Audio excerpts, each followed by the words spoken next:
Sunday marks International Women's Day, and while there have been no doubt been huge strides when it comes to female empowerment, there is still a ways to go in many areas. Joining us now to discuss how we can better empower women is physician and author Dr. Samra Zafar. Good morning, happy Friday. Thanks for joining us.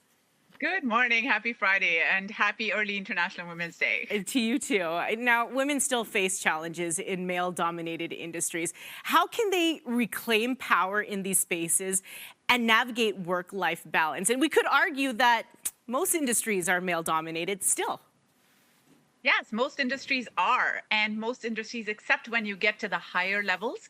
So what we see is oftentimes, women, there would be more parity at the lower levels, like the entry level positions or the mid management positions. But as you get more and more into leadership, it doesn't matter if it's healthcare, if it's education, you see much more male domination. And that actually signals a few things. One is that, women are oftentimes made to feel, and I'm saying that very carefully, they are not less confident. They are made to feel that they're less confident. And that's what imposter syndrome is all about. It's not about us being less confident or less capable or, not belonging in those seats and in those leadership roles. But that's how we have been conditioned for generations. And when we don't see other women in those places, we think, oh, well, maybe there's not a space for me there. So it's really important to understand what is you and what is structural and how can we push past those things and those barriers. And like I love the word you use, Kim, reclaim. A lot of times we say, oh, we should find our voices or we should find our power. It's already there within us. We just need to reclaim it. Oh, I love how you said that. Now, on camera, you know that my co-hosts are dominantly male, of course, but what you don't see behind the scenes is I work with a bunch of amazing girlies. I love them. How important is female solidarity in workplaces, as well as social circles and communities?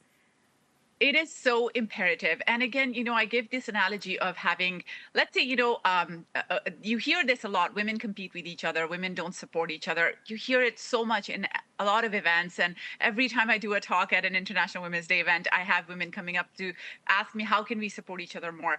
And it's because, again, from so many years and so many decades, we have been taught and conditioned that there's only very little left for us. So we have learned to fight each other for the crumbs of power that are left over from men. And in fact, we need to switch our mindset that it's not about fighting each other for those crumbs of power, but it's actually working together to bake a bigger cake or a bigger pie so we all get more. So when we support each other and we show each other solidarity and we celebrate each other's successes, we all rise.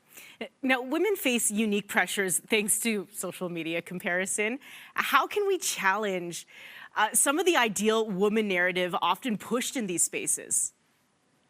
So the ideal woman is designed to be unattainable. There is no such thing. So women are told, be beautiful, but effortless, ambitious, but not intimidating, confident, but not bossy. And that contradiction is the entire point. It's because when we are contradicted, when we're confused, we feel like, oh, what should we do? We don't own our own power. We don't own our own tenacity and unstoppableness. I just invented a word on air. But beauty standards and all these things are not about health. They're things like that are changing every decade. Beauty standards change every decade.